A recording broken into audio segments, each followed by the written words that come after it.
Et de retour sur Radio J dans quelques instants, vous le savez, c'est l'interview politique de Christophe Barbier et nous retrouvons Christophe Barbier en compagnie de son invité. Il s'agit ce matin de Ghislain Deslandes. Bonjour Léa.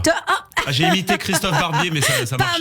Pas mal. Oui, la voix que vous entendez, c'est Nicolas Rafale. C'est à votre tour dans un instant, Nicolas. Juste le temps de dire Ghislain Deslandes, auteur d'érotique de l'administration, paru aux éditions PUF. Mais avant, l'œil de Nicolas Rafale. Alors, paraît-il, Nicolas, que ce matin, vous n'avez pas envie de parler. Ce matin, je ne veux pas parler. Non, je ralasse de la jactance. Non. C'est ennuyeux, hein, une chronique qui débute comme ça. Ça va se passer mal, surtout. Ouais.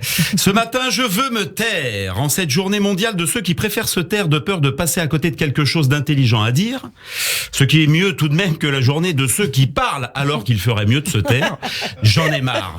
Ras la friteuse. Non, je veux me cacher à l'intérieur de moi. Je suis comme Philon d'Alexandrie, Diogène de Sinope, Christophinus de Barbieras, Hugo de Hofmannsthal, aluminate de calcium, bicarbonate de soude, tous ces poètes qu'on n'entend plus, qu'on ne lit plus. Vous sentez, hein, Léa, on dit Hugo de Hofmannsthal et déjà cette pression du moment ennuyeux à venir. Ouais, on se dit... avec juste un nom, on se dit qu'on n'est pas à l'abri de changer de fréquence. Hein. Et c'est dommage. C'est dommage, mes chers compatriotes. Restez avec nous, peuple du livre. Car évidemment, ça a un lien avec la suite. Et si jusqu'à maintenant un ennui s'était emparé de vous, attendez la suite, vous allez voir, c'est encore plus chiant après. Lettre à Lord Chandos de Hofmannsthal, oui, que je relisais comme ça la semaine dernière quand je n'avais rien à faire, et qui n'est évoquée ici que dans le but de me la raconter un peu, est un manifeste de la dissolution de la parole et du naufrage du moi dans une société en plein effondrement. Société en plein effondrement, ou soirée de Shabbat chez des Ashkénazes, c'est kiff-kiff. Qu'est-ce que tu fais, Moïse ? Je vais peut-être me naufrager moi-même. À quelle heure je m'effondre ? Le Shabbat étant censé introduire la clarté et la joie dans le foyer, c'est plus pour les séfarades. Oui. Les Ashkénazes, c'est plus l'obscurité et la déprime. Un vrai cumul des mandats. Un séfarade, c'est aïe aïe aïe. Un Ashkénaze, c'est oi oi oi. Le son est pas le même. C'est tellement vrai. C'est la différence de climat entre Tunis et Varsovie. C'est un problème de sérotonine. La vitamine D est pas encore arrivée jusqu'en Pologne, je pense. Un mariage séfarade, ça danse. Un mariage ashkénaze, ça pense. Si on te met Jean Ferrat, là, tout le monde se lève et se barre.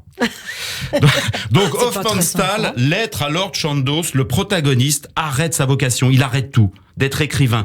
Aucun mot n'exprime plus la réalité objective. Ashkénaze, le mec. Ah ouais. Marre de parler pour ne rien dire. Et si vous-même, mesdames et messieurs, vous n'avez rien à dire, eh bien on en parle, on en discute. Mais me direz-vous, si on en parle pour ne rien dire, disait De Vos, de quoi allons-nous parler ? Eh bien de rien. Mais c'est Macron, en fait. C'est Macron. C'est là qu'on en vient au développement de notre idée. C'était un peu long pour en arriver jusque-là, mais on n'écoute plus, on ne l'entend plus. Il a trop parlé. Hofmannsthal, comme Macron, il fait un burn-out. Ouais, il se dissout, il est détruit, il reprend de la carte farcie. Il quitte la vie de la parole. Oh, le pied. Vous imaginez, Léa, une société où on ne parlerait plus, une radio que les gens écouteraient, alors que seraient diffusés des instants de silence hyper nourris. Ah non, je serais trop malheureuse. Où on entendrait plein de choses. Hein. Ah ouais. Et ensuite, les gens ne commenteraient pas, vu que rien n'a été dit, mais on serait d'accord avec eux. Une société sans se couper la parole, puisqu'elle n'existerait plus, la parole. Macron, en plus d'être sourd, serait muet. Harpo mixé avec Beethoven. Vous imaginez, en 2017, au Louvre, il entre sur la musique de l'autre sourd, là. Il fait aucun discours puisqu'il ne parle pas. Il klaxonne comme Harpo dans les Marx Brothers. Et le discours serait traduit, bien sûr. Le président vous remercie de l'avoir élu. Il vous souhaite bon courage. Il y aura plein de réformes destinées à vous pourrir la vie. Ah pardon, à vous embellir la vie. J'avais pas compris ce dernier coup de klaxon, pardon. Pauvre Macron, incompris. Oh là là, c'était mieux à l'époque du muet. Hein. Il s'est gouré d'époque. Je pense qu'en 1923, il aurait fait un carton. C'est The Artist, quoi. Il est déconnecté. Faut qu'il se rachète un câble HDMI chez Boulanger. Hein.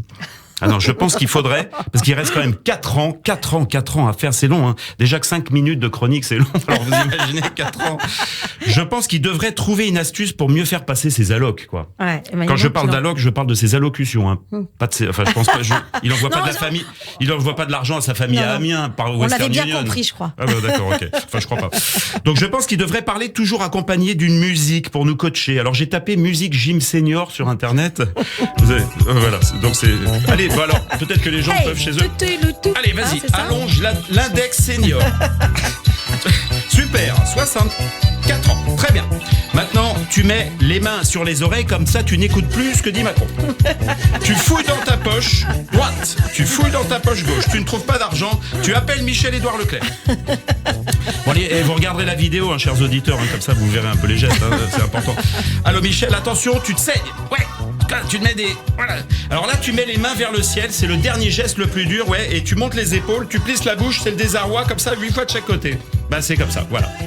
Eh bien, merci bien, non, ça fait du Nicolas. Bah ouais, c'est pas mal hein, pour un matin, pour se réveiller. Voilà, Allez, tout de suite, on retrouve Christophe Barbier pour le Barbier du matin.